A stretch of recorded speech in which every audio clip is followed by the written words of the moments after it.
Yellow, guys, it's your boy Found Popcorn, Founding Popcorn, Found Popcorn 798 here with GloomHaven, a role-playing game that's originally based on a board game that came out in, I believe, 2017. This came out as a rendition for it as a computer game a couple of years later. In 2020, October the 21st, I want to say. I just want to make sure I got my date correct there.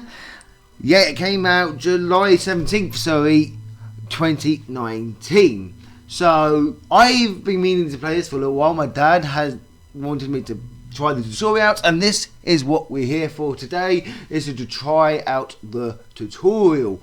I will be role-playing it because it is a role-playing game. We will be playing through all the tutorials depending on how long they are. If they're not too long, obviously. If they are too long, I'll split this into 2 videos. So this video might be 2 odd hours, 3 hours. So sit back, relax with a drink, popcorn, whatever you want. And of course, if you enjoy this enough, I will do the campaign. I might be doing the campaign with my dad on the anyway, and if he's up for it, we'll record it together. If not, I'll just do the campaign separate by myself on the for the channel. And I will do voice acting for my character. Now, without further ado, let's get into the tutorial. Now, I have done the first part apparently, but I think that's when I first got the game, and that was like a few months ago. So I'm going to redo it, obviously, but there's 11 parts to this. So I don't know how long the tutorial length is. I read online that it's about 3 to 4 hours, and if it is that length, I will do it and I'll put it up on the channel all as one video. If it takes longer, then we'll do it in 2 odd videos, depending on, on how we feel. So yeah, without further ado, let's get into this. Don't forget to subscribe, like, and leave a comment down below as well. And let's get into this. Now, I don't know how long it's going to take to load. It might take a few minutes because this is my computer. I still need to upgrade it. I have got plans for next month in April to do this. Yeah, I need to get a new SSD card. My previous one broke down. So I'm going to have to get a new one, unfortunately. So I am now running without an SSD card. So that's why the last video, my Crusader Kings 3, and including this one, doesn't have a load screen. The editing thing I usually do. You know what I usually do. You know what I mean. Because my computer just can't handle it. At the moment, because I haven't got an SSD, so I am running on basics at the moment. But the good thing is you don't have that blimming advert that's throughout the entire advert, throughout the entire video, the watermark. So there is that as well. So there's an upside and a downside to it. Well, no, there's no the load screen at the beginning, my usual Found Popcorn 798 thing at the beginning and at the end, but at the same time there's no watermark. I hope that's okay, guys. Whoops. I'm just babbling at the moment while we wait for the load screen. Yeah. Oh, looks like it's about to load. Here we go. Welcome, Guild Master. Hello. Guild Trainer, and I'm here to guide you through setting up your own mercenary guild. Alright. Let's start with you guiding the brute through this first tutorial. Okie dokie. Before we get into action, you'll want to acquaint yourself with how to adjust your view on the battlefield. Probably this way, yeah. And like that, probably. Okay. Yeah, like we thought. In GloomHaven, you control a party of mercenaries, each equipped with a deck of ability cards. These cards are how your mercenaries will explore dungeons, fight enemies, and loot treasure. At the beginning of each round, the first thing to do is to select 2 cards for each mercenary to use on their turn. Okay? In this tutorial, the brute has just 3 cards at its disposal. You can see them highlighted on the left. Grab and Go, Trample, and Provoking War. Provoking War is greyed out to indicate that it is currently discarded for the sake of the tutorial. So for now, let's just select the 2 cards the brute has available. Alright, before we get to this, see if I can just turn down that music a little bit.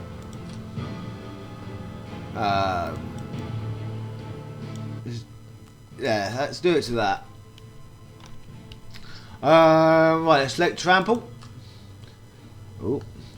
See how the question mark next to the brute's portrait at the top of the screen has changed to a number.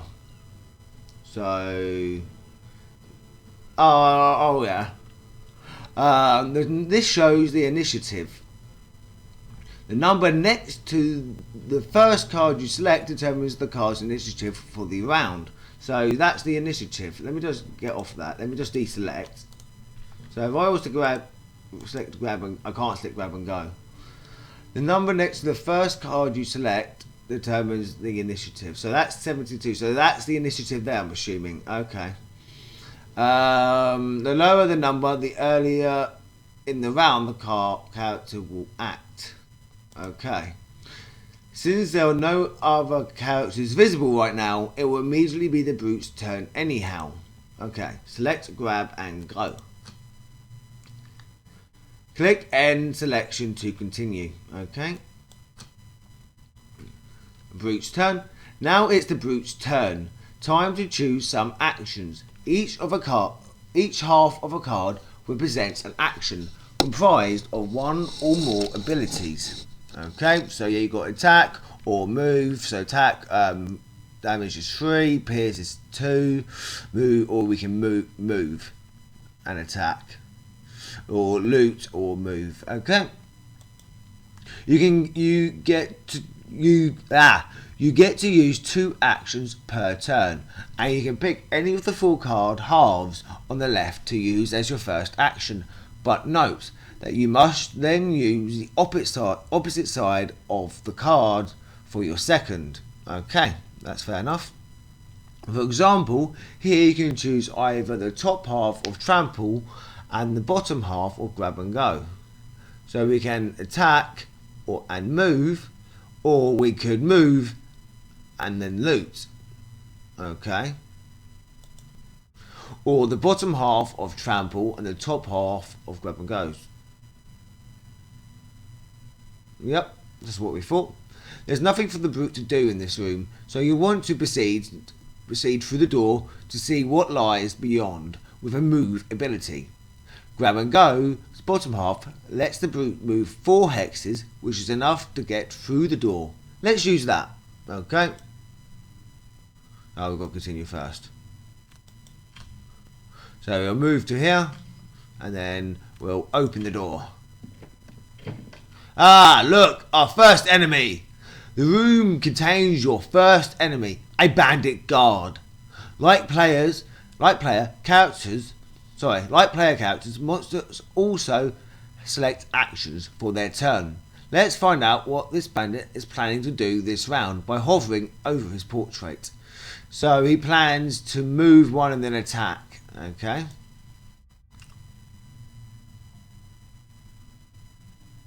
There you go. He's telling me to hover. Oh, he always been hovered over the actual portrait. Okay. Whilst hovered, you can see the bandit's initiation this round. He plans to move and attack. Whereas player characters get 2 actions per turn, monsters only get 1, albeit often with multiple abilities within. Okay. Notice how the bandit has a lower initiative than the brute. So he's got 70, we've got 72. Okay. And would have acted before the brute this round had he been visible. Okay, so So the higher the initiative, the worse off it is. The lower the initiative, the better off you are. Okay, that's easy enough to understand. And it is currently the brute's turn. However, you'll get to finish your turn before the bandit can act. That's good. Let's get the brute close enough to use the attack on Trample's top half as the second action for the turn. Okay, so move there, obviously. Now that's finished, using grab and go for the turn, it is discarded and no longer usable until you return it to hand via resting. More on that later. Okay, now let's just attack. Okay, there we are. We do quite a bit of damage to him there. Whenever you attack, an attack modifier is drawn from your character's modifier deck, and that value is applied to your attack. In this case, you can see above the bandit card that a 0 modifier was drawn. So your attack still just deals its base value of 3 damage. Okay? For this tutorial, you will only have +0 modifiers in effect to keep things simple. We explore the other attack modifiers later. Okay?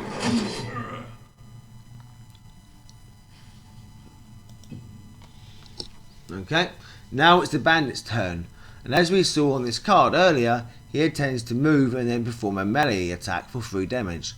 However, as he is already within melee range of the brute, he will simply forgo moving and get straight to the attack. Okay, ouch. While monsters always take damage directly to their hit points, whenever a player character is damaged, they are presented with 3 options. Okay. Firstly, you can simply take the damage to your character's hit point total. However, if this is reduced to 0, the character is exhausted, which means they can no longer act in this scenario. If all your mercenaries are exhausted, you will lose the scenario. That's fair enough. Secondly, you can choose to burn 2 discarded ability cards instead of receiving the damage. If you burn a card, it can no longer be recovered by resting. Ooh, ouch, that's nasty.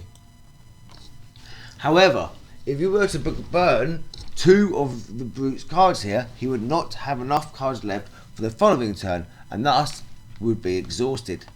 Damn, okay. Finally, you can choose to burn 1 available card. This option is greyed out, as all the brute cards are currently discarded. Okay. It is usually wise to take the damage over burning cards, if possible, lest you run out of cards to finish the scenario with. For now, let's opt to just take the 3 damage, as the brute has enough health to survive. Yeah. The bandit turn is now over, and he was the last character to act. It is the end of the round, and a new round begins. Okay. During ability card selection, if you have at least 2 discarded cards, then you can perform a long or short rest to recover some of them. All of the brute's ability cards are currently discarded. Long rest doesn't count as a card, and as such, he will have to rest to continue. Short rest will burn 1 of your discarded cards at random, losing it for the rest of the scenario, but will recover all other discarded cards before continuing your turn as normal. So you can recover cards to use immediately in this very turn. Okay. Long rest takes up the whole turn and is used instead of selecting 2 ability cards, giving the character an initiative of 99. Ooh, that's bad. However, you not only get to choose which card to burn instead of it being at random. Okay, so that's useful. But the character will perform a heal too action and refresh all item cards. Okay, I think I get that. Choosing to long rest here would be certain death if the bandit draws an attack card for the next round, as the brute has neither health nor cards to spare. So let's choose to short rest. So that one, burn 1 discarded card at random to recover all discarded cards. You may re-roll the random card to burn once at the cost of 1 health. Burn one discarded card to recover all other discarded cards. Okay. Oh. Perform short rest. Grab and Go has been randomly selected as the card to burn. So our loot and move. Okay. Once per short rest, you can opt to redraw the random card to burn at the cost of 1 damage, but with the brute only on 1 health, this isn't an option. Okay. You can see Grab and Go is now dark. Yep. Red to indicate it is burned and no longer usable in this current scenario. Okay. In exchange, Trample and Provoking Roar has been returned to the hand and are available to use again. Both the Brute and the Bandit are near death, so it is crucial to go as early as possible in the round to get the first attack.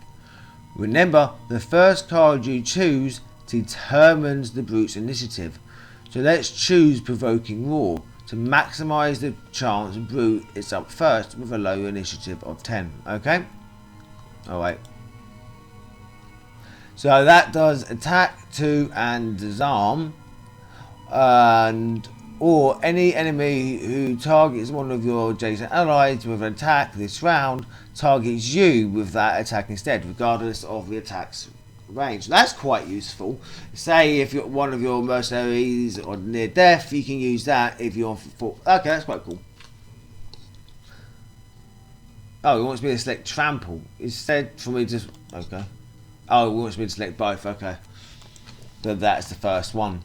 He chose that one. Okay. Now that we are in the same room as the bandits, we can see that the enemies draw their ability cards each round after the players.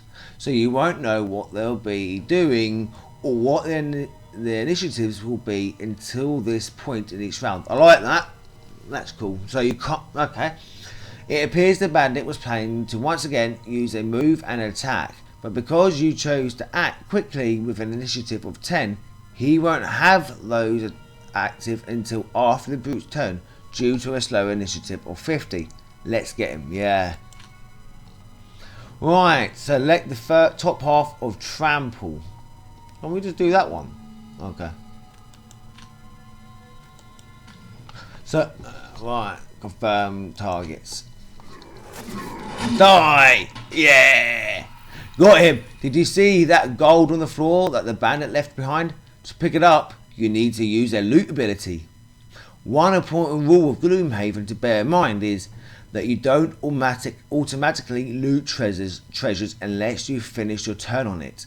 If you want it, make sure to pick it up before the scenario ends. Okay. Loot abilities can also appear on ability cards, but the easiest way to collect here is to end your turn on the hex that contains the gold pile. So let's move the brute onto it before the end of his turn with his remaining action. But wait, look at Provoking Roar. It doesn't have a move ability on the bottom half of action, so how can the brute reach the gold? This is where the default actions come in handy.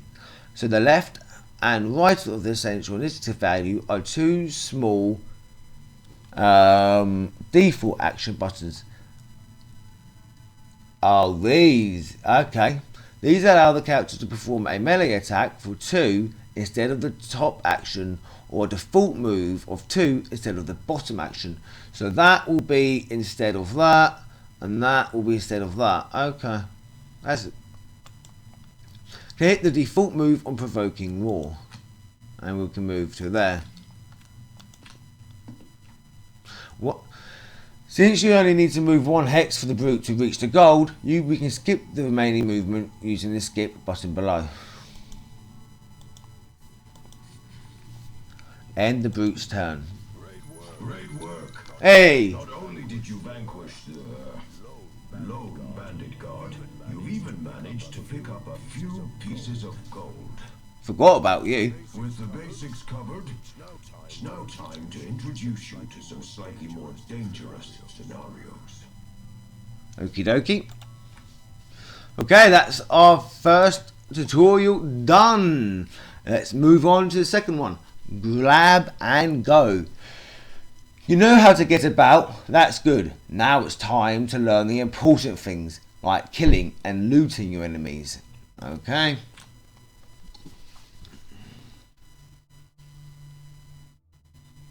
There is a shared 10 bliss limit along all attack modifier decks. I didn't get to read that. Don't know what bless means, but I guess we'll find out. Welcome to your first training mission. You've learned the basics. Now you must help the gravely wounded brute deal with a bandit archer elite. A stronger enemy with greater stats than normal. Okay. With only a single hit point remaining, any amount of damage getting through will cause the brute to become exhausted. As such, you will have to avoid any incoming damage by burning cards. For the sake of training, the attack modifier decks will all be +0s, so don't worry about those for now. Okay. Your objectives to start are: take down the archer with a single attack. Ow. Loot the gold she drops. Okay. Now surely you can handle that. Yeah. Right. So we want to start off with a low initiative. So let's start with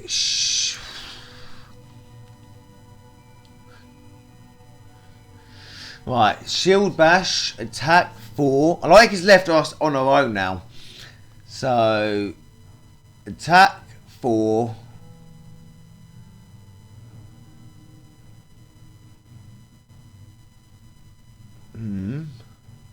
Ooh, I like that. Overwhelming assault.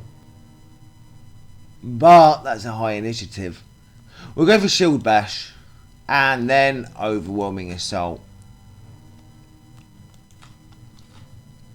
Oh, she went with that one.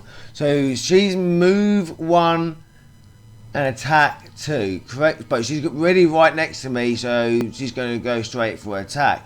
Creates a 3 damage trap and an adjacent enemy X close assist to an enemy.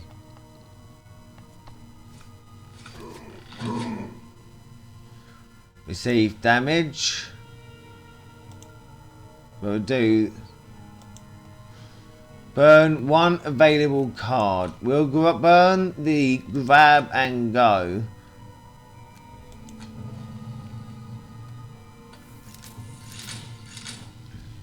Right, we're going to do the overwhelming assault here.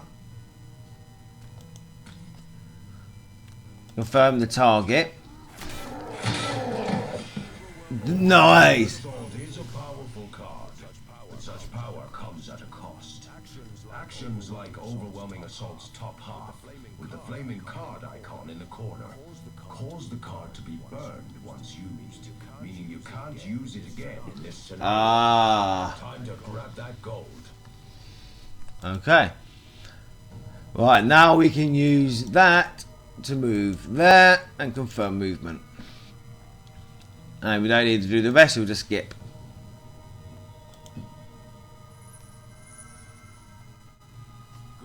Good job. Thank you. With no enemies left and your objectives complete, the scenario normally would have ended already, leaving that chest behind.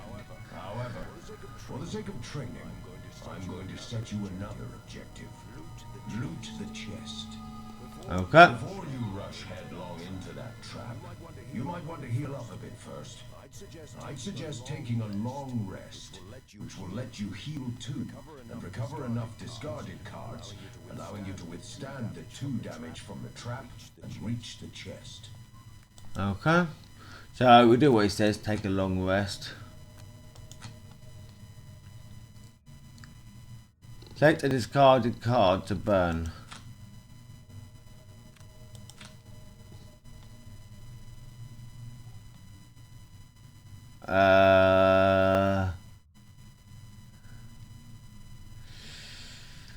Provoking War is good, but so Shield Bash.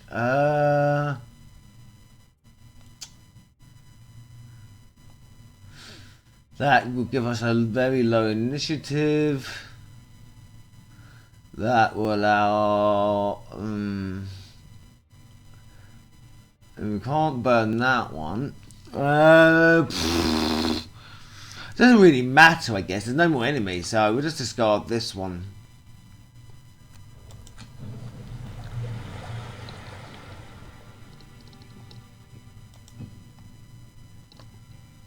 Cool.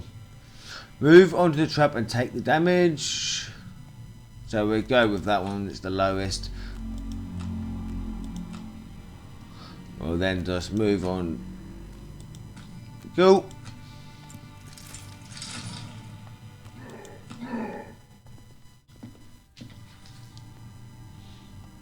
Select a remaining action and skip it to end your turn.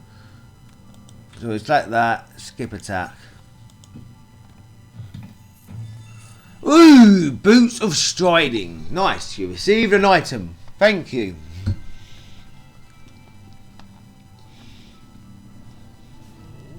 Ooh, those boots of striding will come in handy next time you need a little extra mobility. Thank you. Right, on to the next part of your training. Okie dokie then. Tutorials are not taking as long as I thought they were there. We're on to our third one already. Light on your feet. Combine the skills you've learned to take down the bandit archer. You'll need some extra help to get through those nasty traps. Okie dokie. Immobilize prevents try to take damage to your hit points over burning cards. It's often easier to regain health than recover burnt cards. Yeah. So, you've learned about the basic attack and move abilities. But this time we're going to use some abilities with additional effects. Okie dokie. A move action with a jump effect will help you here. Jump allows you to cross tiles containing obstacles or enemies, and even move over traps without triggering them, provided you can reach an empty hex to land on. Okay. Those boots of striding you picked up last time can be used to increase a move ability by 2 hexes. Wow. That will enable you to get up close and personal this turn. You don't have the damage to take her out in one go. But if you act fast, you could apply the disarm condition to her before she can attack. Okay. Your objectives for this first round are: use a jump movement to get across the traps unscathed. Disarm the archer before she attacks. Good luck. Okay. Thank you very much, my master. Right. So we want to go early as possible. So with that one there, and this leaping cleave. Yeah, we'll go for that there. Okay, cool. Right. Do we use this first?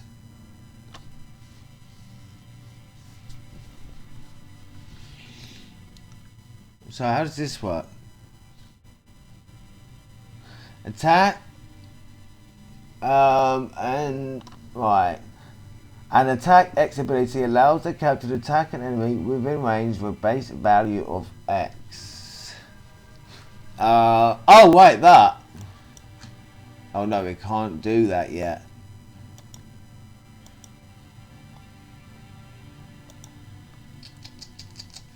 And there's a chest over there.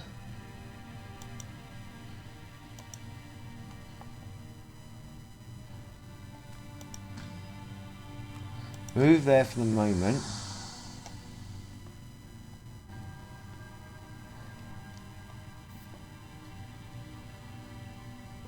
We can't jump over those traps though, can we?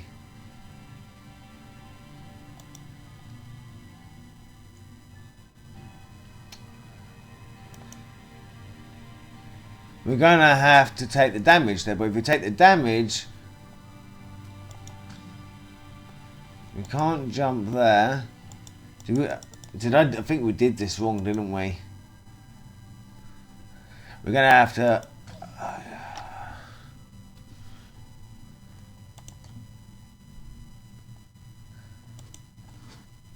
Oh, there we go.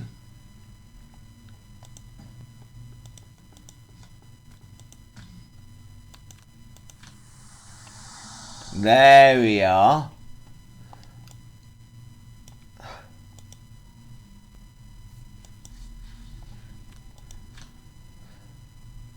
And then we'll use that.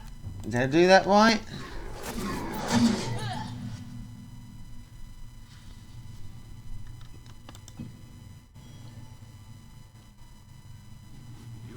You did it.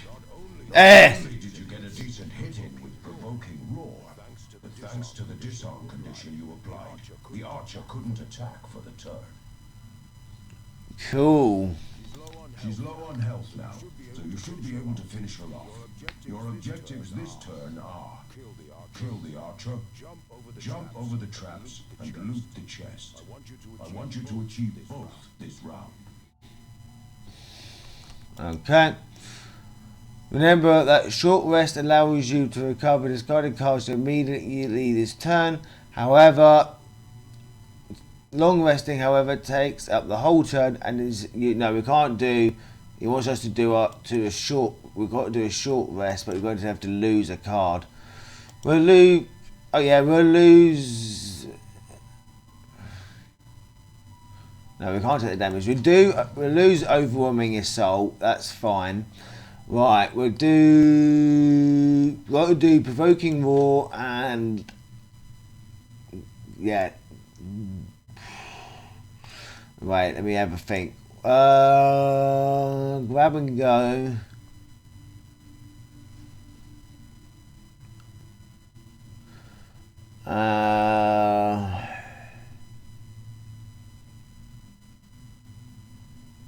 So yeah, attack first, then move. Yeah, okay.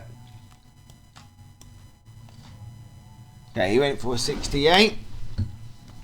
Oh yeah, bye. Continue. Right, we're gonna... No, we can't move first. We're gonna have to...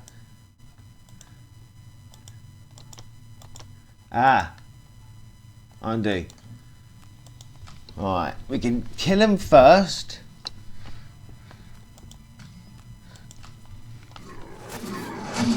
Right, make sure you don't act. And then we'll move to there. End route's turn. What did we get? Healing potion! Woohoo! And the next tutorial we're going to be learning about healing. Okay, cool. Rest, stab, and a jump right onto the chest. Nicely done. That potion will surely be of use in the missions to come. Thank you. Right. Don't get close. It's all about knowing where you stand and finding the best spot in the dungeon. Cool. And then the one after that I saw is attack modifiers. Oh dear. Right, let's have a bit of water.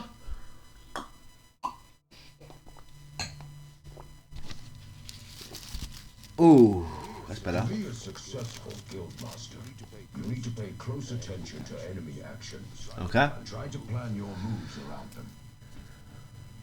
Okay. Just one simple objective for you this time. Don't get attacked. You'll have to start over if an enemy manages to land a hit. Ooh, okay. You'll need to escape this room by opening the door in front of the brute. Remember that enemies in the next room will also get tapped this round. Okay. My advice? Act quickly, looking carefully at what actions the enemies are going to take. I've set it up so that you should be able to find a safe place to stand, out of reach from all enemies. Let's see if you can survive.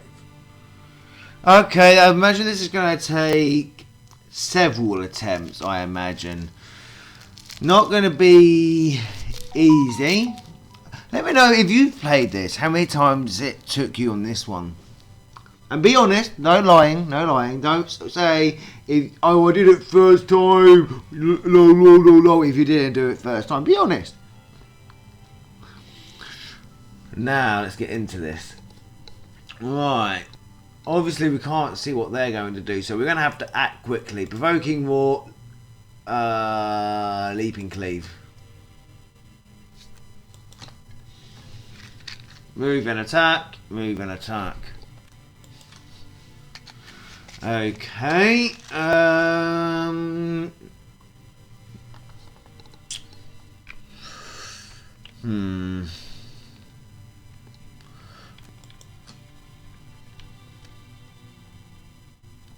So they can move one space. So I can't move there because...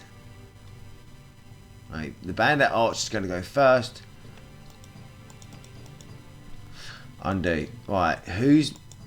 I can't tell which bandit guard is. Is it you that's moving next? Or is it these guys? Bandit guard, bandit guard. If I knew which bandit was moving first, which bandit guard was moving first, I could plan accordingly. I know to stay away from him. I mean, could we dice him up? He said don't get attacked. He didn't say anything about not attacking though. See, he says up there, don't get attacked for 2 rounds. Doesn't say anything about not attacking though. Right. If we move to there and take out that archer. Go with me here. Oh, look down there.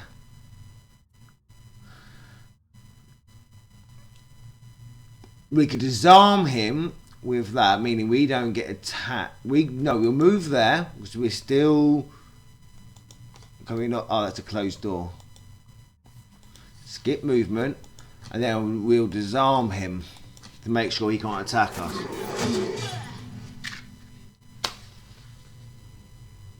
That's good. We could also apply our healing, confirm action. Good. Right. What's their turn? It's that guard over there. So he's going to move. He can't attack. We failed. Pay attention to where the enemies are going to move to. It meant all guards. Okay. Okay. I thought it meant one guard in Pacific. I didn't know it meant all guards. Okay. Now we know that's all the guards that are going to be moving. To be a success, just one, you'll need to escape my advice. Right, provoking war, and yeah, we'll go for that one again.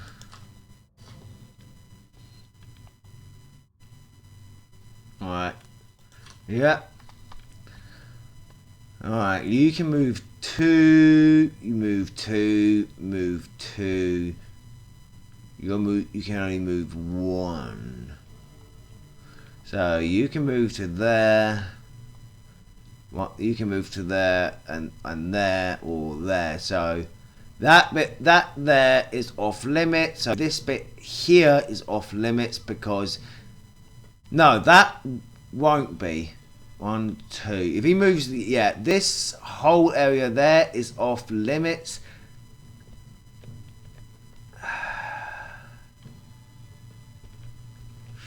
We're going to have to go through that door, aren't we? We can't go behind us.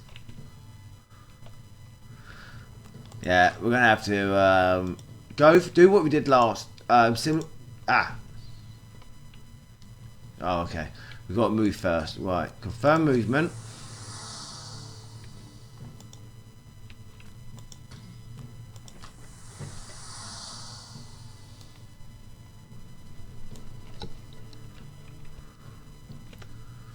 Okay, there's one enemy there.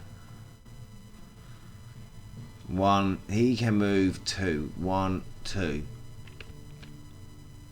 We're going to stay right here. Because he can move 2, 1, 2. If we move anymore, he will then be able to attack us. 1, 2. You can't attack us there. The archers, that is what was me range. So 1 and then range of 3. 1, 2, 3. So we're out of range of all them. I think the best bet here is to stay where we are. Use the potion. Confirm that.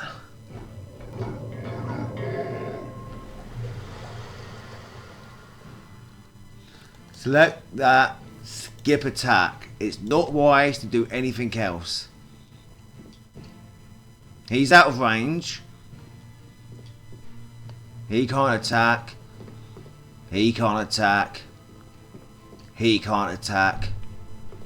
And he can't attack. Lovely! Excellent. You eluded the enemies in both rooms. Opening a door will always add more enemies to deal with. So make sure you're prepared for that when opening doors in future. That's alright. The only reason why I failed last time is because I thought it meant one guard would be moving, not all of them. I think what they should have done there is have each guard portrait showing that every guard's going to move, or have a number on it saying that that times 4 guards are moving. That way it's a bit easier to understand. Because I think if it wasn't for that, I would have been able to do it. Because if I knew all guards were going to move, I would have probably done something like that. Just one more round of bandit dodging to complete the mission. That's okay. You'll find it tricky to locate a safe space this time. Perhaps you could try preventing an attack to survive. Yeah, I'm thinking that guy there. First of all, is there any chesties? No chests? First of all, we're going to have to do a short rest. Again. No, we don't want to lose that. Can we? Is that the only one we can look? We've got to lose.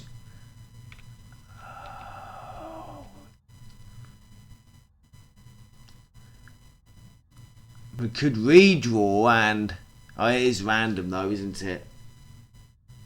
Long rest is one where you get to choose. Sorry. Redraw. But we have to take 1 damage. We can take the damage, but I really don't want to lose Leaping Cleave. But if we lose Leaping Cleave, we could lose Provoking Roar and lose the Disarm ability, which is what we need to probably use. I don't think we need to move far. Because they're still way, the archer's still way away. If we move with Sweeping Blow, what's Sweeping Blow do? Push 1 target all adjacent enemies. Could be useful. I'm probably thinking too much into this, but I like to be careful.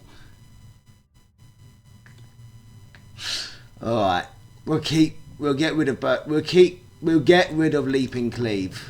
Hopefully that hasn't screwed us over. We will do Provoking Roar and Sweeping Blow. End selection. Move 2, attack 2, range 3. But Ben Arch's moving 2.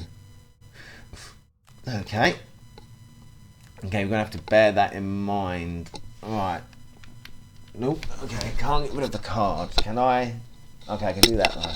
So you can move 2, so you got range of 3, so 1, 2 or there. So there, and you've got to have a range of 3. So 1, 2, 3. So your range max will be those squares here. So I've got to at least move past here to get out of range of the archer. I'm thinking of moving forward and disarming this guy. These guys have got to move a range of 2 and attack. So you're going to be moving 2 to the doorway. 1, 2, same here. You don't have to worry about you 1, 2. Okay. So I've got to move past this square here. We've got a move of 3. So 1, 2, 3. We can get to here. We'll be out of range of this. Let me just make sure the archer. 1, 2. You are moving 2. Yeah. So 1, 2. Roughly. Let's see if he moves here. 1 to there.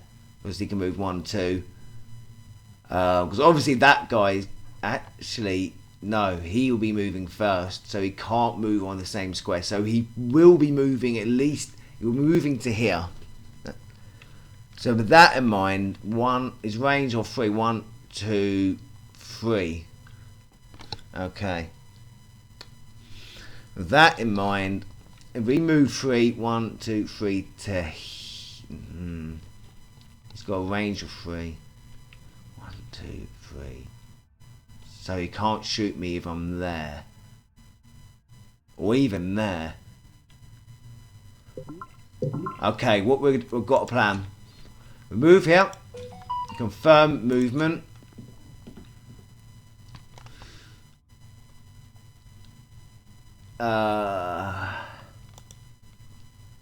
Skip ability. Disarm.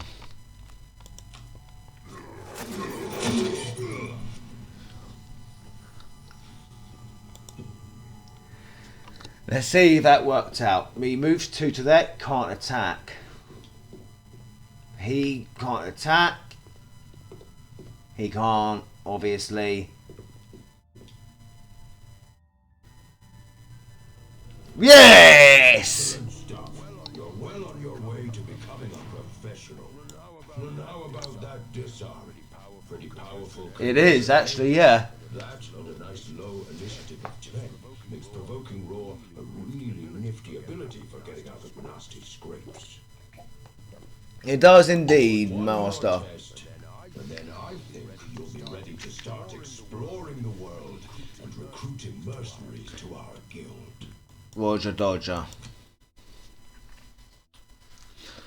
And that is attack modifiers. But we'll be playing through all of this. So what is the rest? That is the last one. Okay. But anyway, attack modifiers. Get acquainted with attack modifiers, how they work and how they will affect each and every one of your attacks. Okay.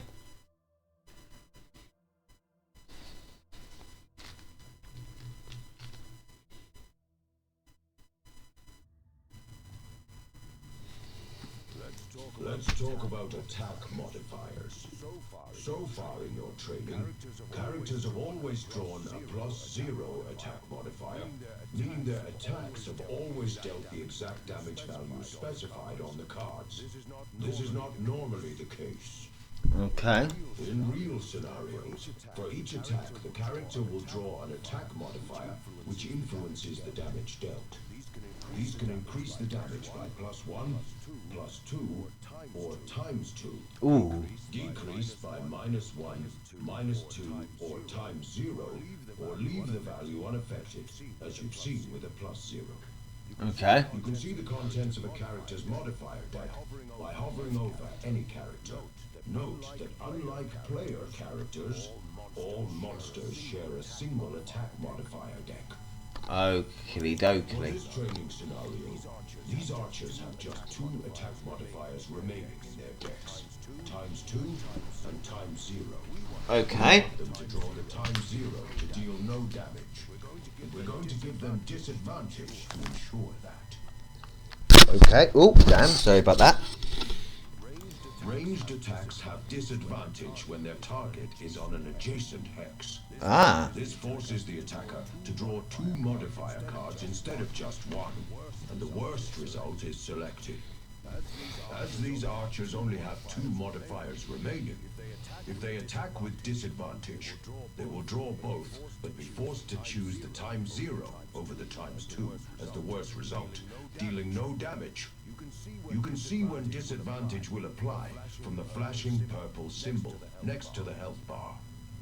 So ×0 means no damage at all. Wow, okay. And obviously ×2. You can only disadvantage one archer here, so kill the other with a ranged attack. Should be easy, as the Brute's attack modifier deck is full of +1s for this mission. You can thank me later. Your objectives are: stand next to one of the archers to give her disadvantage, kill the other archer with a ranged attack. Okay. Should be easy enough. We'll go for a... And leaping cleave there. Attack 3. Damn. Range 4. Alright, first off, remove there. Ooh, there's a chest over there. We'll have to make sure to grab that.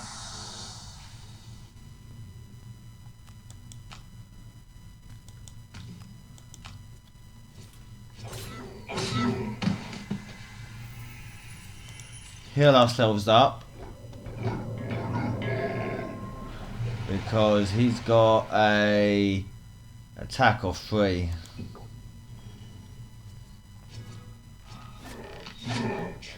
That was quite a powerful attack. Try again. This time, stand next to one archer. Oh. Take out the other. Your objective was to loot that chest. We might need what's in there for the next mission. Yeah, sorry, but Grandmaster. Let's talk about it. Yeah, sorry about that. You can only... Alright. And leaping cleave. Whoopsie. Right, first off, move.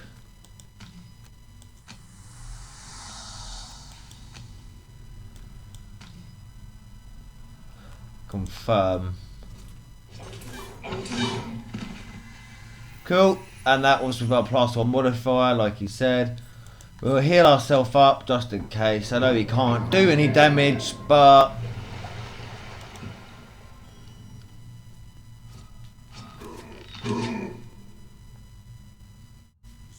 See how she drew both the ×0 and ×2 modifiers?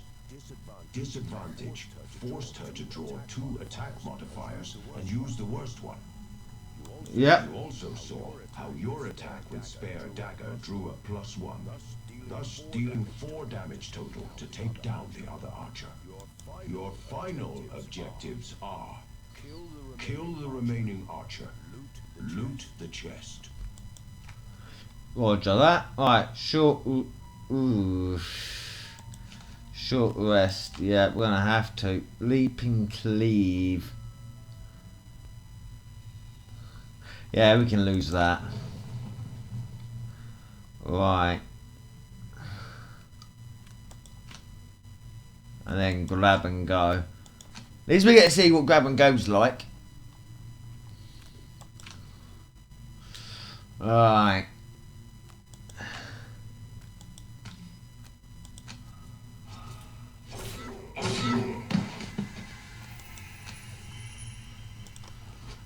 Make sure we can get to the chest.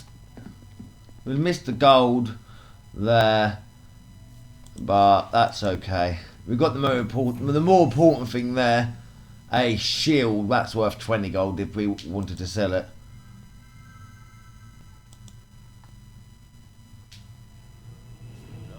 Nice. A heater shield should help you soak up some damage. Thank you. You've finished your basic training missions.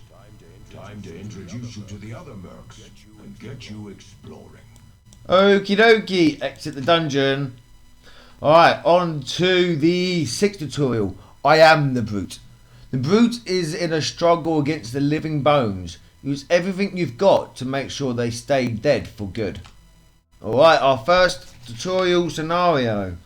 Let's get into this. If you're enjoying this, people, make sure to like and subscribe down there. Let me know how your first one went. Your first time doing this.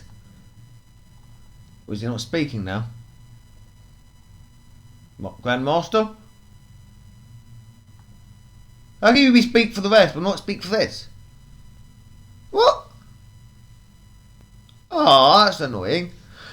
Right, let's begin looking more closely at what each individual character can do in this scenario.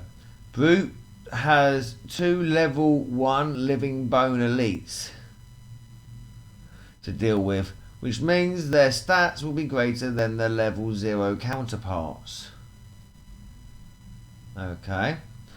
Monster stats are combined with a base ability card drawn for the monster class turn, resulting in the card to see when the monster cards for the round are revealed. So expect them to move a bit further and attack a bit harder, especially as they are elites. Note how they both have an innate shield 1 effect, indicated by the shield icon. Each point of shield prevents 1 damage from incoming attacks. However, an amount of shield can be ignored if targeted with an attack with a pierce ability. Hence the pierce ability. I have it on good authority that these living bones are going to attack more than 1 each this turn.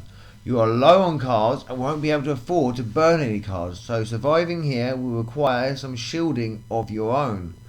By the way, while these enemy shields are an innate persistent effect, normally active bonuses granting abilities such as shield are accompanied by a round icon or persistent duration icon. Your objectives are kill a living bones using an attack with a PS ability, apply some shield of your own, use your minor healing potion, then you should help you survive this round. That's annoying that they didn't. Why voice act him for the first half of the tutorial and then don't voice act him for that? Unless that's a bug and he should have voice acted. Right.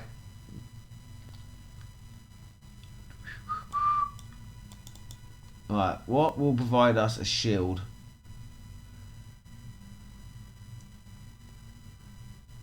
That one there. Shield self, attack and stun. That, and then we'll have to use that. Okay. And then trample. Cool, they went for the... Whoa, damn. Okay, shield. Confirm. Okay, now we've got a shield modifier there. We'll use our healing potion.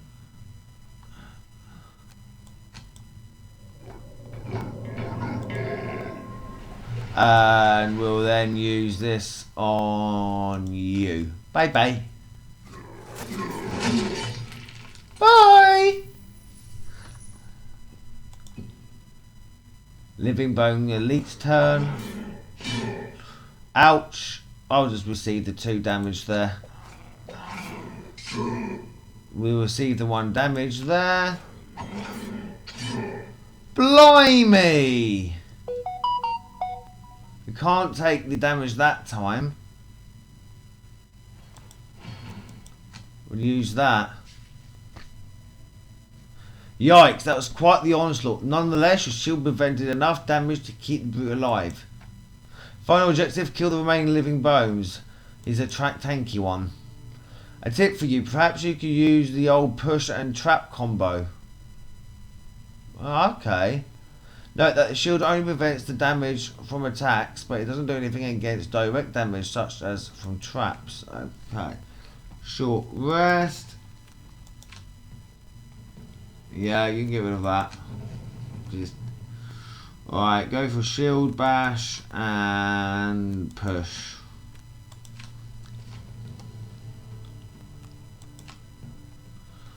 I want to get that goal, but it's not going to let us, is it? It's not that important, really.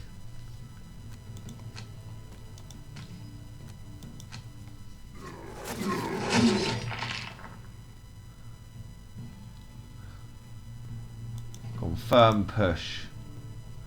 We'll push you into that there.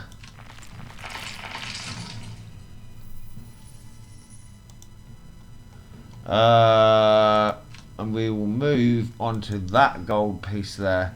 Confirm movement. Skip movement. At least we can pick up that gold. Cool. Save the brute yet again. I hear he's decided that adventuring alone is not working out for him. So he's agreed to be the first mercenary in your guild. Let's go out, get out of this Dutch equipment and see who else we can recruit. Let's hope he's voice acted for the next part. Because that annoyed me there. I won't lie there. A Blade of the Night. The scoundrel has 2 daggers and a lot of gold to loot. And she isn't planning on leaving anything behind. I hope that he's voice acted now if he's in this part.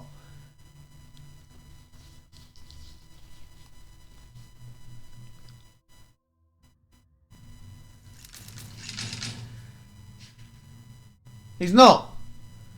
Oh, that's what. Why? I'm guessing this tutorial came. This tutorial came out of another patch, but I have to say, why voice acting in the first half of the tutorial and then not in the other half? That just, I hate when any game does that because it ruins the immersion. Now I know this is only a tutorial, but that does make me worried for the rest of the game. Is the rest of the game not voice acted? I mean, if it's not, that's not bad. I'm not complaining. But why then have voice acting for a bit of the tutorial and then not? It's just me, guys. If you're going to do one, then do it. Don't do both, because it does ruin the immersion for me. I mean, if I have to voice act the whole thing, I don't mind voice acting the whole thing, because then I'll be immersed. If it's all fully voice acted, then I'll be immersed. But if it does half and half and bits and pieces, I'm not knowing what to do, and it ruins the immersion for me. So that does honestly make me worried for the actual game itself. I'm not going to lie. But I'm not going to look too much into it. I'm going to carry on the tutorial and keep on trying to enjoy here. Meet the scoundrel. So I'm going to try to do a bit of voice acting for this guy. Meet the scoundrel. She's incredibly nimble and mobile, not to mention able to combo off a huge amount of melee damage when things line up just right. Let's help her out of the sticky situation. Now, firstly, you need to kill 3 archers this round before they attack. You'll certainly need something that they can hit more than one target at a time. Right. We do not know how Scoundrel works. We're working the brute. Okay, so let's have a look at her abilities. Okay, so we've got to take out all of them in one turn.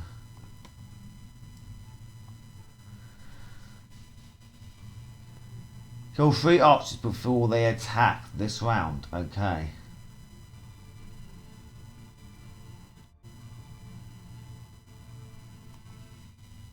Disarm 1 adjacent trap.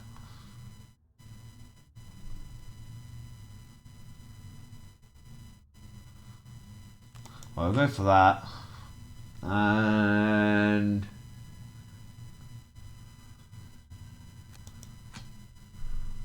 we'll try that.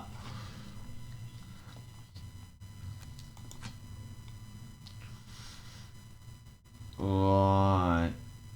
We can pull him. That's a pull.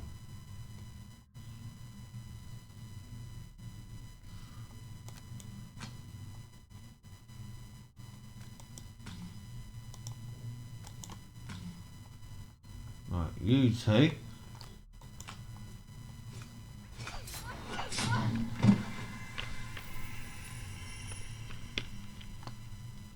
Cool.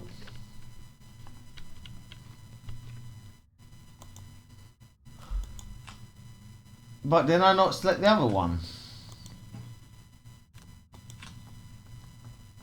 Oh, no, wait, sorry, undo. Range, pull, kill you. And pull. Can I not pull you? Is it just... Sorry, can I not pull a person with this?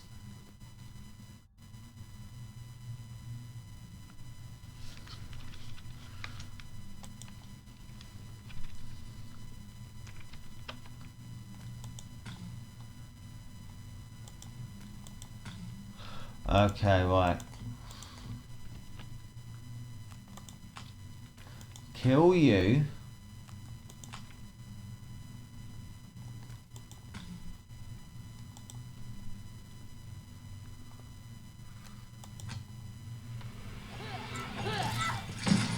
But I've messed it up though. Sack person gets to attack. Yeah, I know they hit me.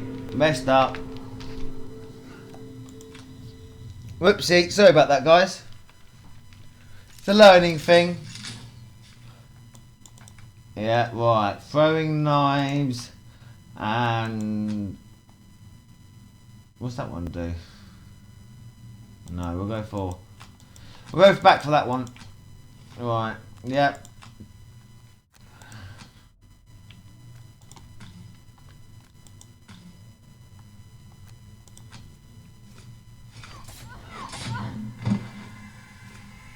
That's what I was meant to do last time.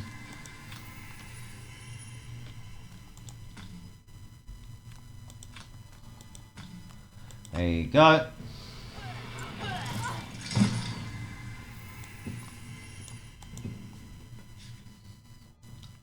Okay, feels good picking off multiple targets in a single turn, doesn't it?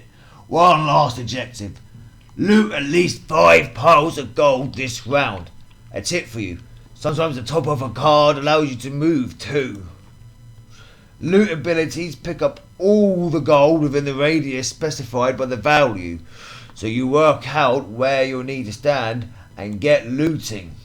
Right.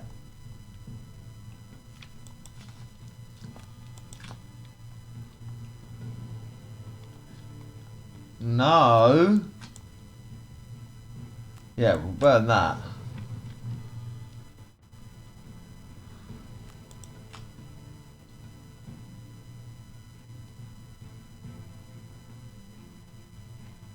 Ooh, nice.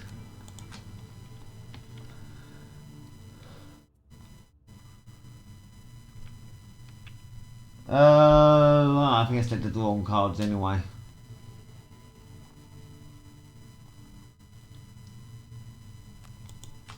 We'll move there. No. We might as well.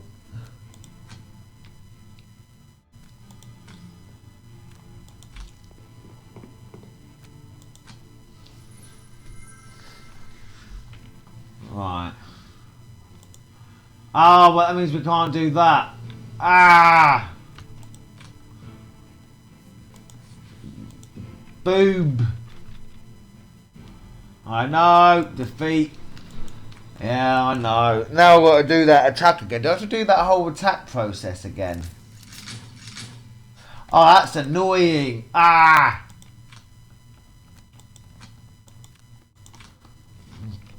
Oh, that's really annoying. Yeah, right. You and you. Kill those two.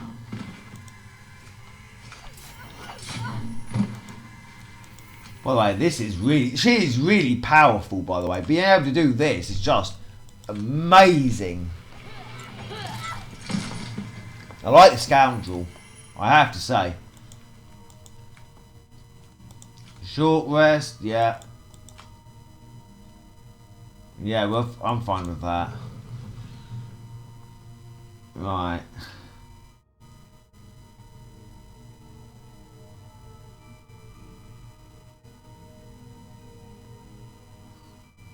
If we choose that, the top half of that, then we can use the bottom half of that.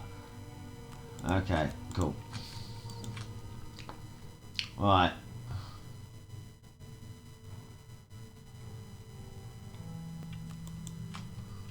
So move there. That's what I want to say. Skip attack. We don't need to attack. Confirm. I think I did that right.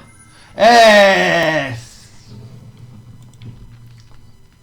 Did more than 5 pieces. They've got all that there. We missed one little bit back there.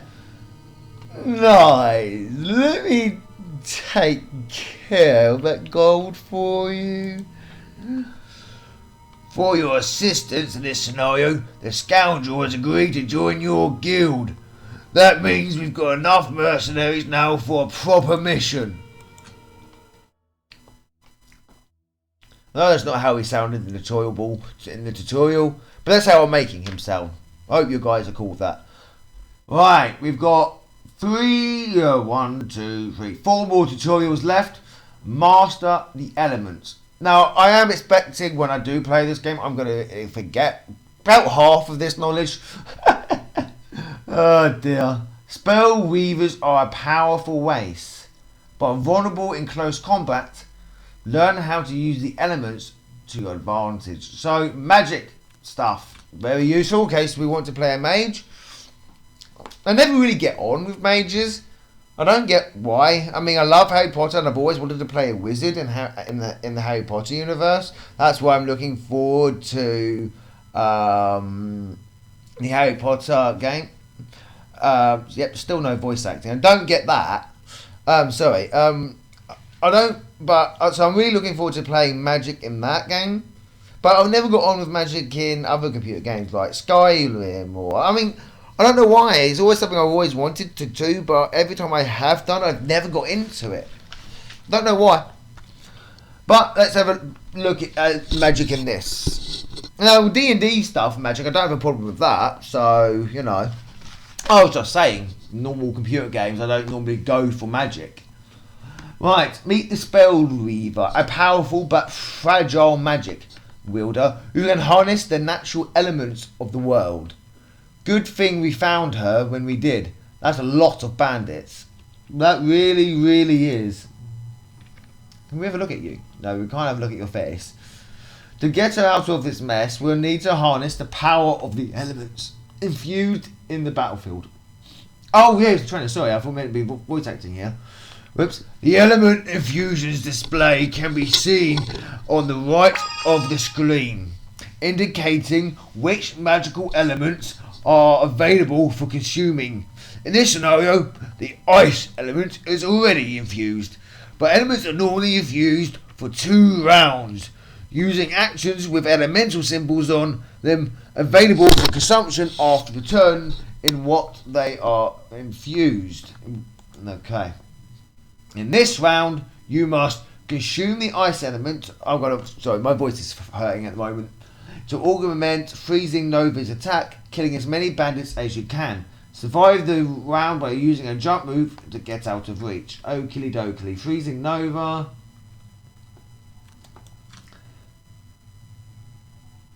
Ride the wind. Right, whoa. I mean...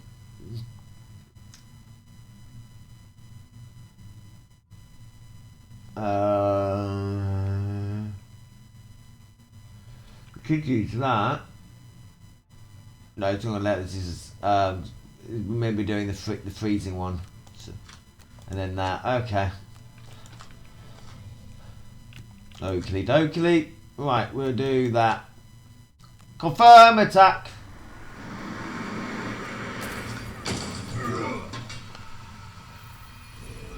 Killed one enemy, and then we'll go right over there. No. Can we go? Undo. Can we go way over here instead? No. Nope. We're going to undo that then. We're going to go behind this. Safety of this rock. Thank you. Come again. Hopefully we're fine. To power up Freezing Nova, you need to consume the ice element before using it. Making sure you click on the ice symbol to toggle the consuming on the... so what? Oh, whoops. So he failed that? I was meant to click on what? Sorry? Sorry, yeah. Okay. It's all a learning experience. Oh, this here.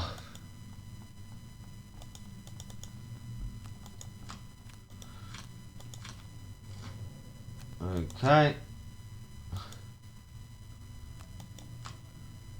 Oh, that there.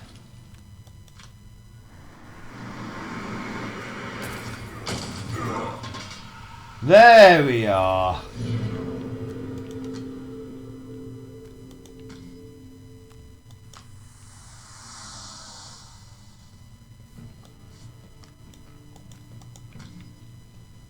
There, we'll go there.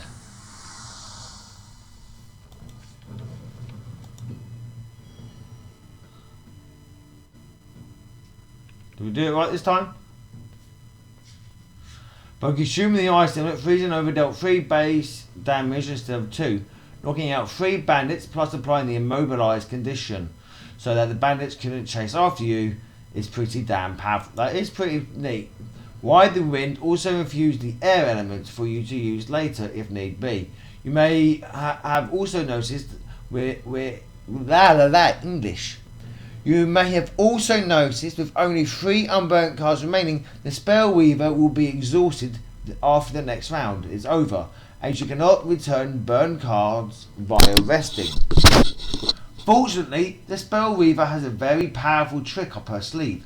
Many of her powerful cards may burn after usage. The top half of Reviving Ether allows her to return all of her burned cards to her hand.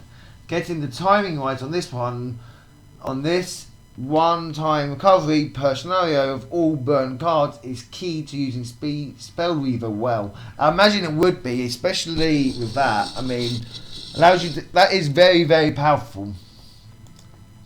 It's up to you now. Kill the remaining bandit cards. Reviving Ether will recover all your burnt cards, so you can finish these bandits off at your leisure. Okay, we'll do that.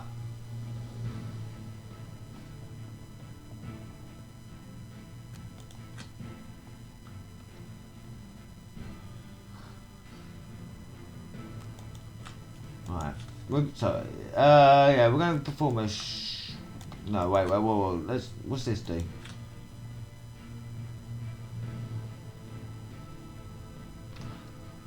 Actually, no. We will do that. And then a short rest.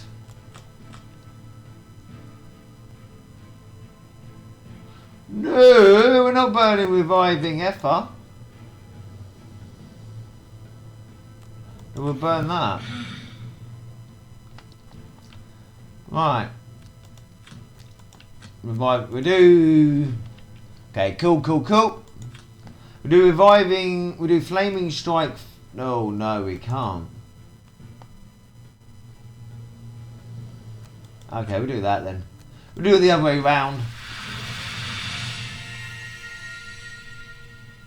So that should return all of our burn cards. And we'll finish you off with a lovely ranged attack. Bye bye!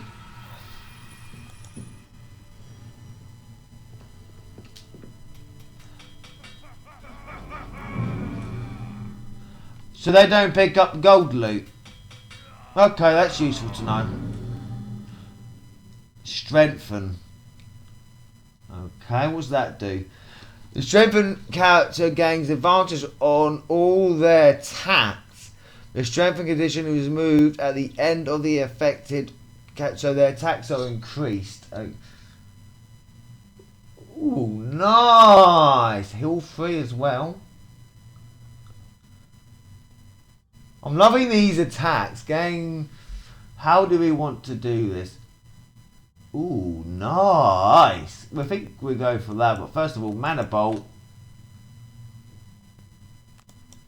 And then that. Alright, first off, we'll heal.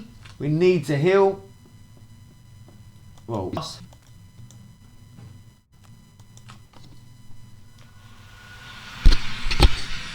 so we don't even need a potion for that. And if we had the potion on top of that as well, so you could use that, heal yourself up, use the potion, heal yourself up to max, and then on top of that, then attack. That is cheeky.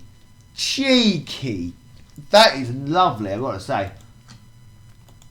And then we'll attack both of you. There's only 2 people there, so we can't target a third. But bye. Oh, at ×2 on that one.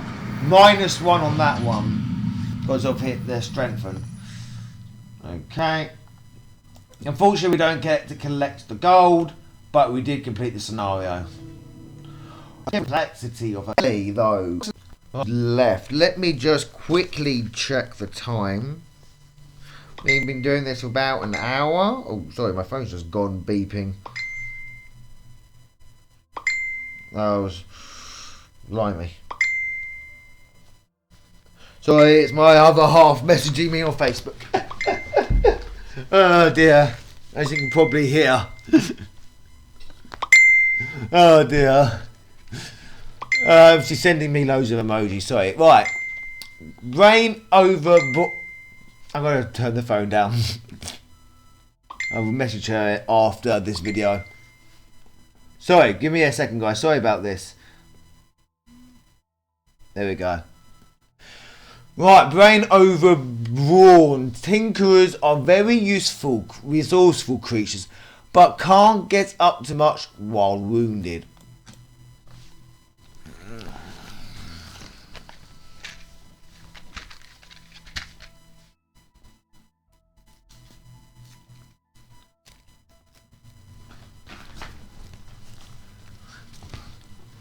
Meet the Tinkerer. Alright.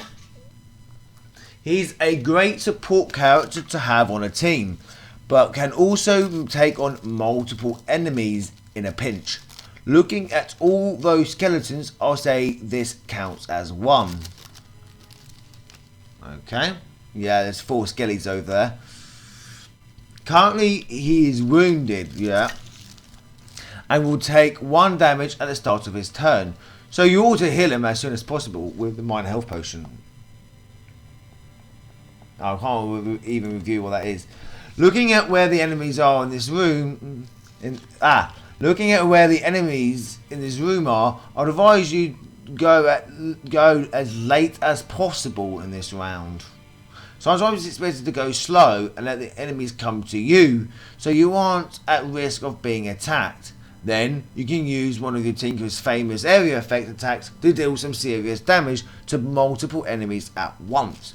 You can recognise such abilities by their hex-shaped patterns on their ability card, showing you the shape of the area it will target. Okie dokie, Professor. Alrighty, let's have a little gander. So we want to go as slow as possible. So it's saying we want to use Ink Bomb. Because that is an area effect, as you can tell with the hex symbol there. And then what do we want to use after that? We probably want to use the heal. So, but no. Because to reuse the heal, we can't use the top half of that.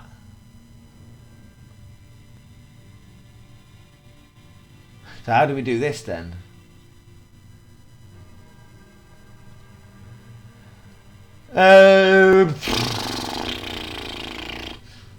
That's a range attack. We don't do that. We want to heal. What's the bottom half? Move 4. We don't want to move 4 though. I mean, if we move that, we're going to have to move.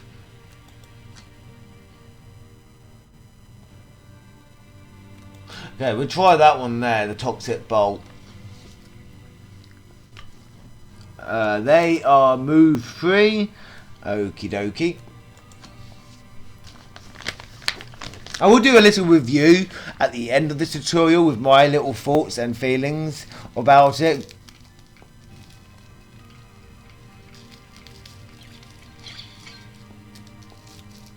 Right. What are they doing? Oh, I've got to hit 3 living bones this round. Okay, and heal to cure the Tinker's wounds. I don't really want to... We can take the damage. Sorry, we can take the damage. What am I thinking? Right, if we... Oh, you idiot. Oh, we didn't collect the heal card. We're going to have to restart this tutorial. Oh, wait. No. We've got a health potion there, haven't we? Thinking on that. Thinking. It didn't say use the card to heal. It just say heal to cure the Tinker's wound. So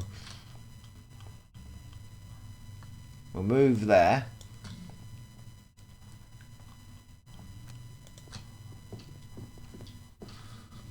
Heal him with the potion.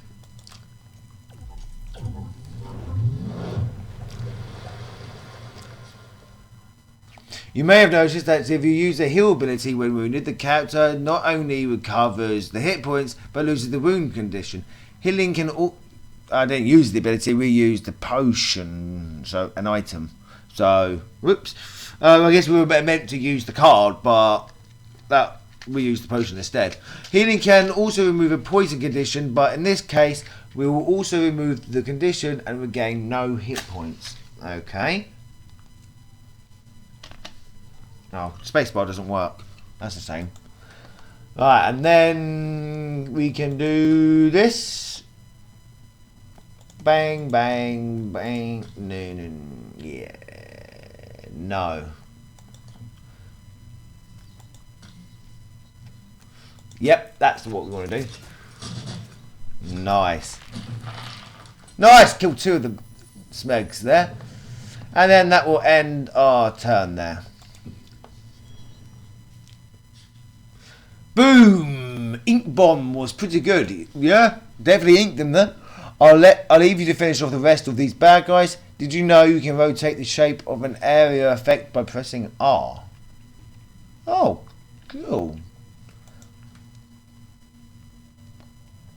Right, we'll go for a short rest. Oh, when we do that, we will lose a couple of our cards there. We'll lose one of our cards.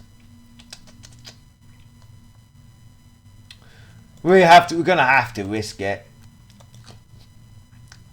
Do we really want to lose this over net shooter? Yeah, because that will allow us to heal that energetic. Yeah, bye bye.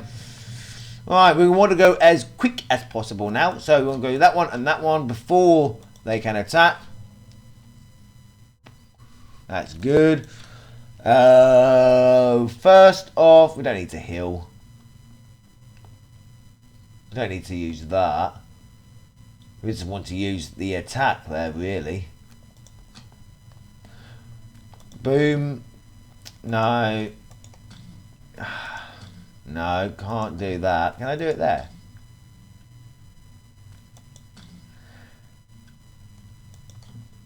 There?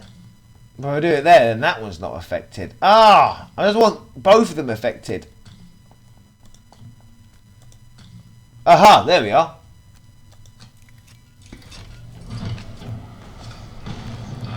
Damn! Bye-bye! And then we'll move. Wish I could get all that gold there. Skip movement. We can only get 2 of the gold, which is a shame, but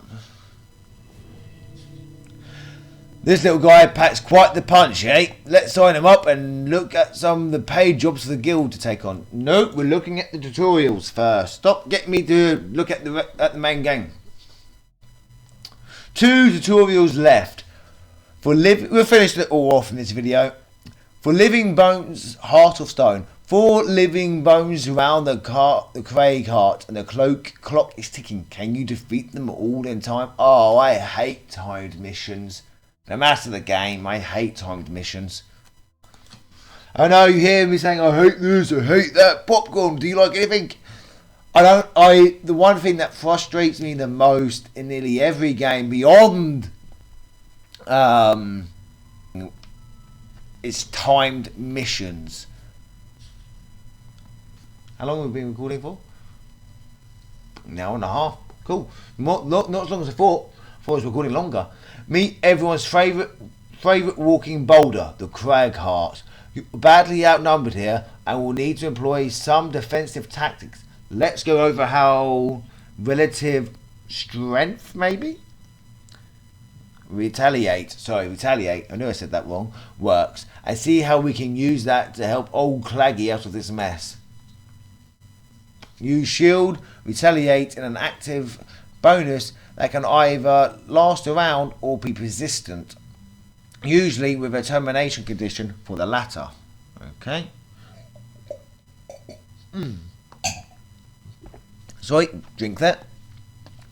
Well, active melee attacks will have damage inflicted upon them equal to the retaliate value after each attack. So if they attack us with 2, we will retaliate with 2. Okay? Surrounded by this many living bones, and retaliation against any that attack equates to an incredible amount of damage, assuming you can survive the round, that is. Oh, and one last thing. Note that Earth is infused already. Remember to click the consume icon on that card if you wish to use elements to power up an ability. Okay. So there's only 2 cards we can select. Right. On the next 6 melee attacks targeting you, you gain Reflect 2.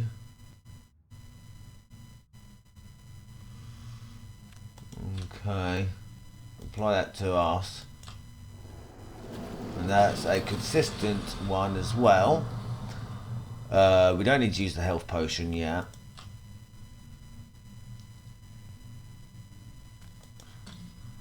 Those 2 will be targeted.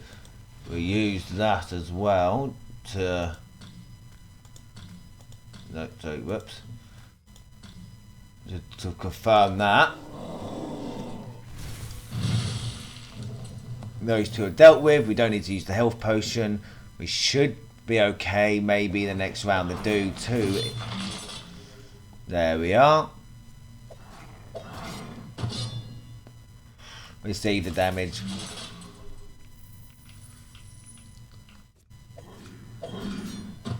Receive the damage.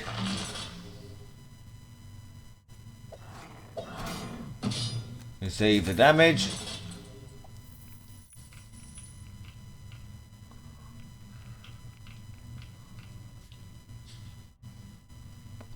Took a fair bit of damage, but that was a great result. A well-timed retaliate can be devastatingly powerful. By the way, you can use the activate bonus from opposing strike. By the way, you can see the active bonus from opposing strike is still active. It's still.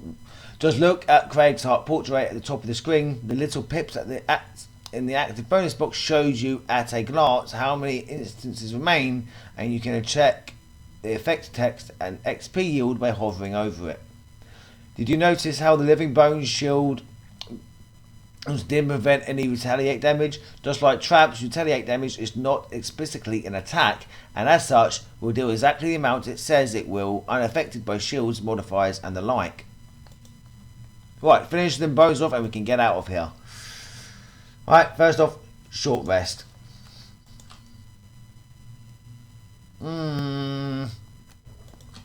That's fine. But we get all this crud. Blimey. It doesn't really matter. We've got a good amount of health, but we want to go as quick as possible. So we'll do that, and we'll. Ooh! Damn! Look at that area of effect. I mean, the attack is only 1, but still, that's a lot of enemies you can hit, and if they're all no damage, and if you're surrounded, and you know, so that would do a lot of damage.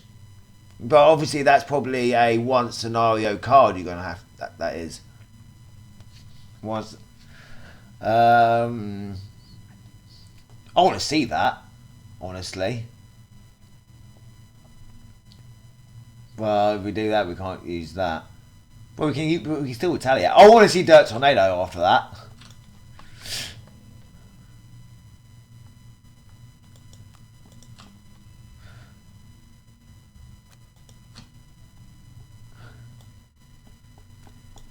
I want to see Dirt Tornado. Oh, it's not going to do anything because of... Oh, that's a shame. That is a shame.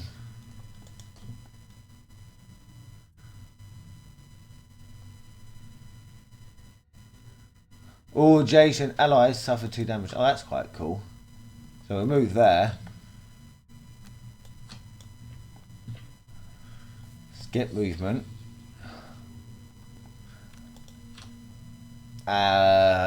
We'll do that, confirm. Shame we couldn't do the Dirt Tornado, but it wouldn't have done any damage. There's no point doing it, it was going to do no damage. What's the ability do?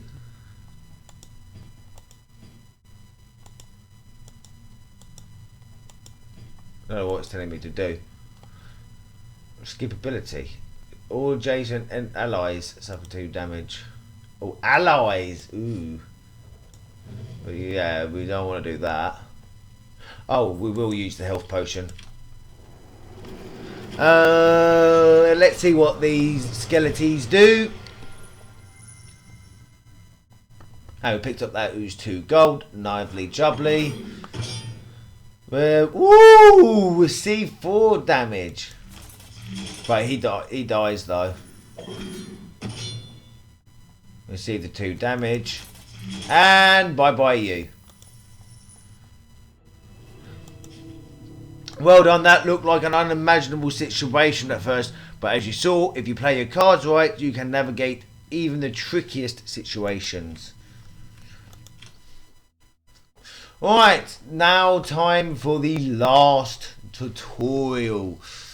Mind over matter. Why do all the fighting when you can summon someone or something to do it for you? Ooh, let's see what it means.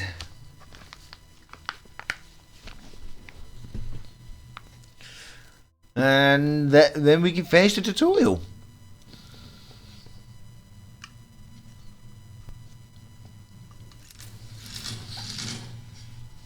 Meet the final member of your starting roster, the Mind Thief. What she may lack in physical prowess is made up for in her ability to control the actions of enemies and summon allies to the battlefield. Summons autonomously act directly before the turn of the summoner, always performing a move and attack Y action where X and Y are the representative base stats. Okay. As the Mind Thief was out hunting demons, you're about to face a more serious enemy, the Night Demon. Okay. These harrowing creatures have an inherent ability to give disadvantage to all attacks targeting them, making them often tricky to deal with. Perhaps you can try taking them down with a non-attack source of direct damage. For this round, summon an ally, kill a Night Demon. A top tip for you. Enemies will prioritise your summon. Okay, that is useful. If you are at the same range, use this to your advantage. So if we are both there, they'll attack him over me. That's useful to know. Right, summon. We don't want that. We don't want to turn ourselves invisible. Submissive. Gnawing Horde. Summon Plague Rat. Is that all we can summon though?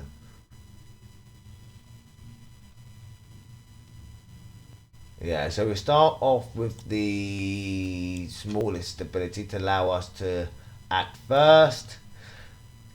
So that way we can summon in our critter. And then we do that one. In selection, they are moving first. They are going first. Okay, I was not expecting that.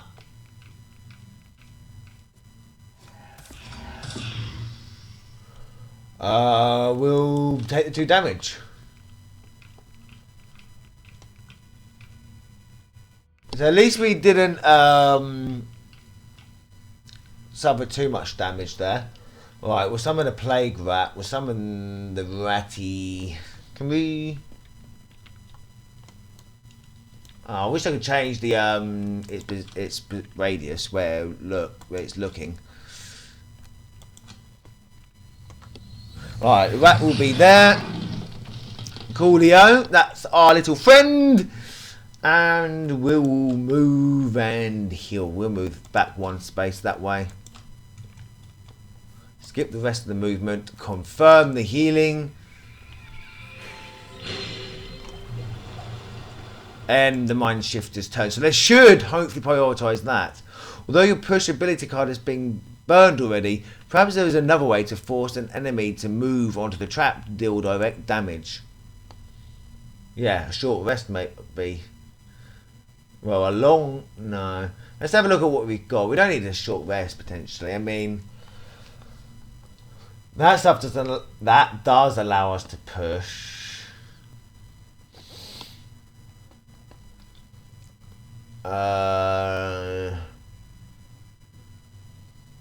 I mean, we could do a short rest.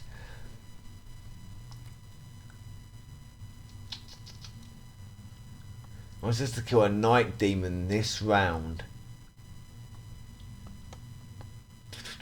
Probably looking too much into it, but you know me, I like to take my time. Add one attack for each negative condition on the target. We don't have any negative conditions at the moment, so that would be useless. What's the bottom half though? Force one enemy within range 5 to perform an attack 2, targeting another enemy with you controlling the action. What? Force one enemy within range 5. Okay. To target another enemy with you controlling. Oh, so they'll target the same enemy. Okay, that's useful. That's probably what it meant by another way of indecisive damage. Okay.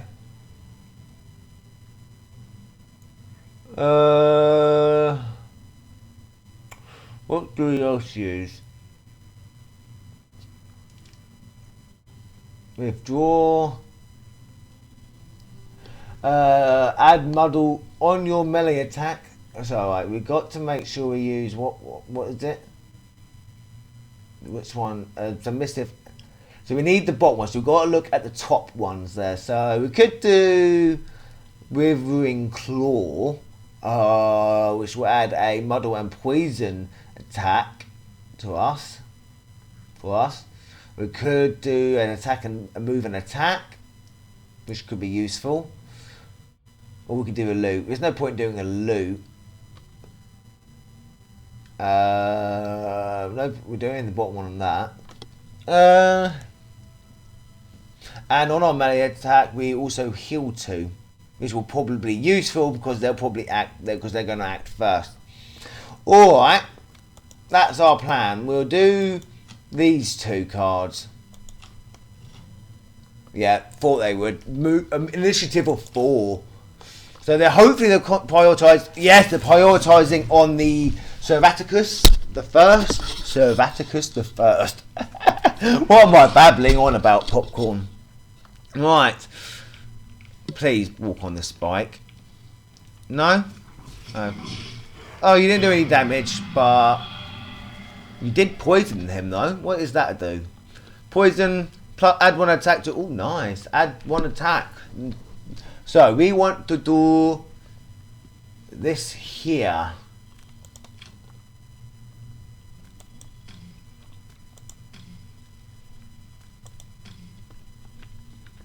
So, right. Force 1 enemy within range 5 to perform an attack 2, range 0. So, we'll confirm you to be the target.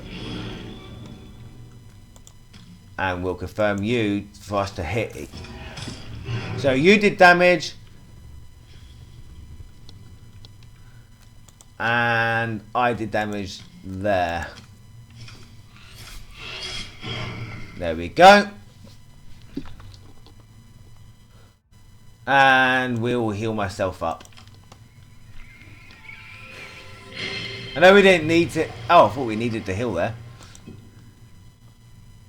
Round 3. Right. Parasitic influence. What's that do?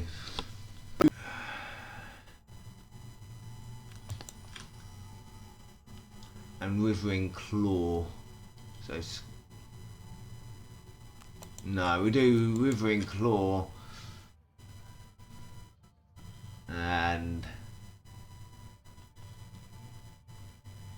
we'll make ourselves lovely and invisible. Ooh! Oh no, I thought we were moving first, sorry. Alright, Night Demon's turn, what are you up to? Ah, now it's concentrating on us. Oh, nice, and we'll take the damage. We're gonna have to take the damage.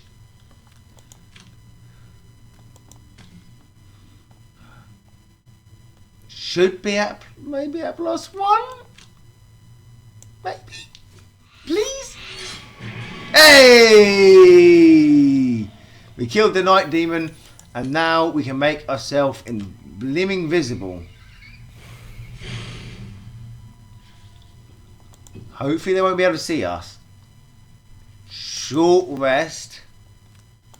We need to. Burn parasitic influence. That's fine. We can't take the damage. So now we need to deal with the remaining people here. We can push you with that. Attack and push, which will be useful. So that will be the top of that. So we've got to look at the bottom cards. Invisible. Heal. Move 2 and heal. Found the cards we're using. Where is it? Push, push, push. Pushing. Swear I saw it a second ago.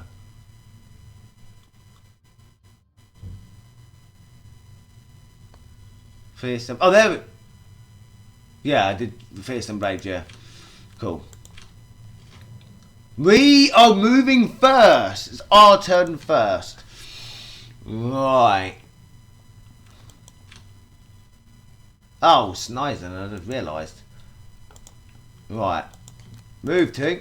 We move to there. Heal. Skip the rest of the movement. Heal. Definitely.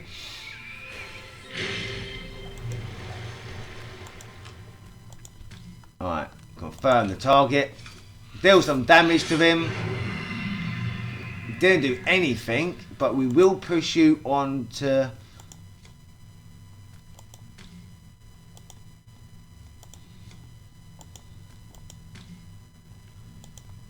Can we not push you? It has to be exactly 3 spots away.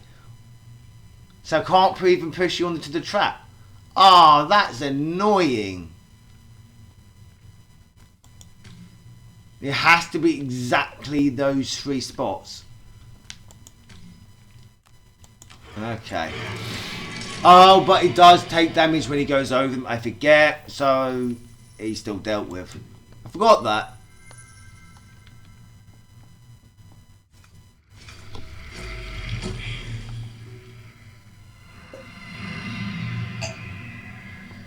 Right. Model. Right.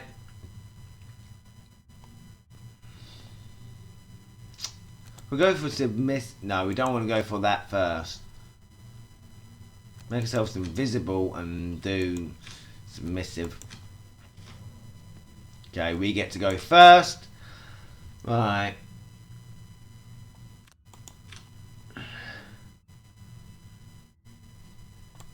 No. So I should do 2 there because of... No, really? I'm probably reading the modifiers really wrong. Made ourselves invisible so he can't attack us. No, so we're going to take another short rest there. And burn... No, we burn that card, that's fine. Right, we do that and... So that's 2 attacks. We're going to have to deal with him somehow. Right, let's just get him. Still nothing.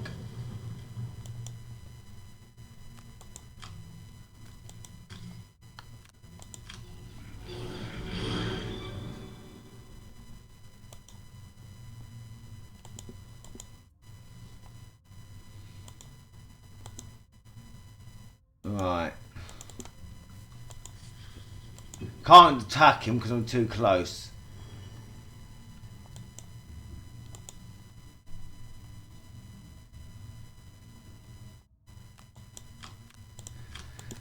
Alright, please let us do something to him this turn. He's not being able to do anything to him.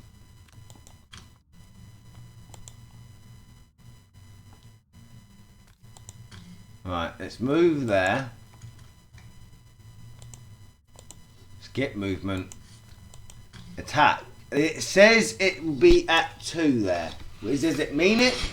Hey, lovely. And we will move back to there. Skip movement, attack 3. And he is finally dealt with, bringing an end to the tutorials. Victory. I guess you too can consider yourself a demon slayer now, huh? Oh, it was a demon hunter. Well, whatever the point is, well done. And that's the end of the tutorials. Yes, it is. Alright. Thoughts on the tutorial.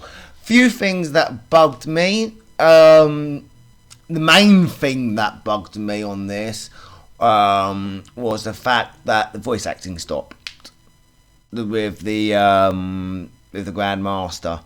It does now. If you're going to do one thing, if you're going to voice act, do voice acting in a game, then do voice acting. If you're not going to do voice acting in a game, then don't have voice actors in the game. Because for me personally, and I know for a few other gamers, it ruins the immersion, and it does make me worried for the campaign. Are there parts voice acting and other parts that are not? Because it makes it feel like it's a half-assed job. Now going into moving past that, that's all that needs to be said there. I hope that's not the case, because it just ruins the immersion. That's the main thing. If you're going to, I mean, if it was just voice acting through the whole thing, no problems. If it's no voice acting at all, then that's no problem. I'll still be immersed. It's when it's parts and pieces of both. It just doesn't fit well. But moving on from that, the next thing that bugged me, don't worry, there's only a couple things, is the actual player cast at the top. I wish, just for a slight bit, that it was more detailed when it's showing you the player turns, the turn rate, because, like I said to begin with, I mean, you got skeleton, you got you, then you got the skeleton archer, then you've got bodyguard.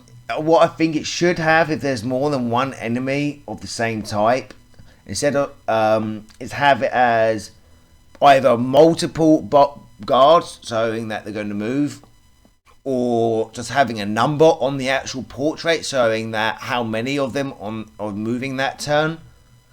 Just a little thing, because I think it can be a little bit confusing. I know that now it's overall that it means it's going to move all of them, but I just think I think that could have just been a little detail they could have added. But other than that, those are just one small problem, one big problem for me. But other than that, I thoroughly enjoyed the tutorial. It was straight, it was forward, very self-explanatory, quite easy to get into.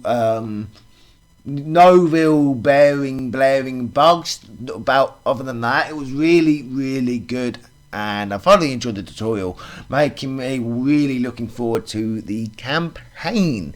And if you want to see that, let me know down below, guys. Now, I don't know whether it will be by myself or again with my dad. You'll see, and obviously, but if you, other than that, guys, I hope you enjoyed this long video, and until next time, stay popping and stay fresh. Ciao for now.